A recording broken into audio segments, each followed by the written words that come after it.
Hi guys, you know who it is, Pharmacist Geek. I'm here to help you get all the pharmacy and medicine info you need to succeed, so make sure you subscribe to not miss future content. We've got a video on passing the GPHC clinical exam, what I did and how it helped me get 90% of the exam, and it might just help you pass the exam as well. Let's get into the video.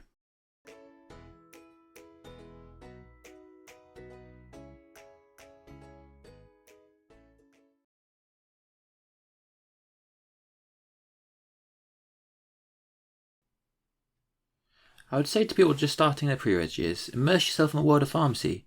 What do I mean by that?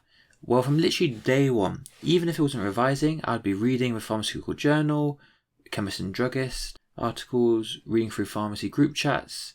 I really think that this helped me sort of stay focused, and being current and up to date with what's going on in pharmacy was very beneficial. Especially if you're just starting out your year.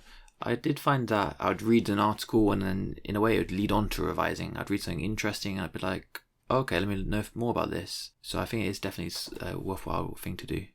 So many people will tell you just read the BNF from cover to cover, do it a few times and you'll be great. Hell no. Firstly, reading is one of the worst sort of revision techniques, especially for retention of information. If I'm being completely honest with you, I'm not sure if I even read through the whole BNF once.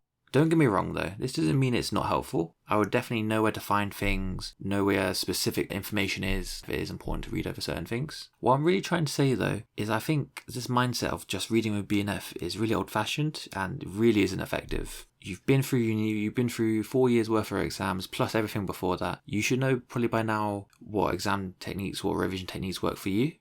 When you start learning topics, do what helps you learn the best. For the first maybe 6 months, I would choose essentially random topics, which maybe would, come up during work, and it would be something that I wrote down to sort of look at later. And techniques like active recall are one of the most effective revision techniques. So I would use my time focusing on using this technique.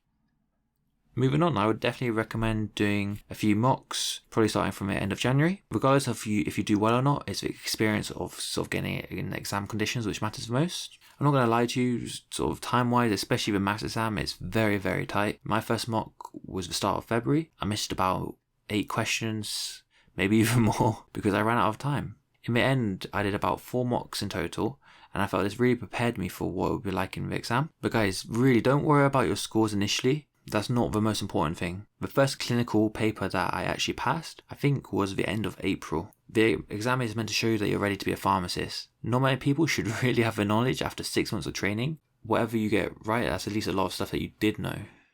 You have to sort of take the positives away from everything. And get the most out of your training provider. Remember, you're in training, you're a student. It's not always possible, but try and take a couple minutes here and there to look up a drug that you haven't heard before, or to look into something in greater detail. And if you don't have time there and then, write it down for later. At the end of the day, you're in charge of your own learning. Make sure you're actually benefiting from being at work. This year truly shapes what pharmacist you will be. Make sure you give yourself the tools to succeed. Alright guys, that's it for this video. Let me know what you guys want to see in future videos. If you like this type of content, let me know down below. Like and subscribe. But that's it for today. I'll see you in the next one. See ya.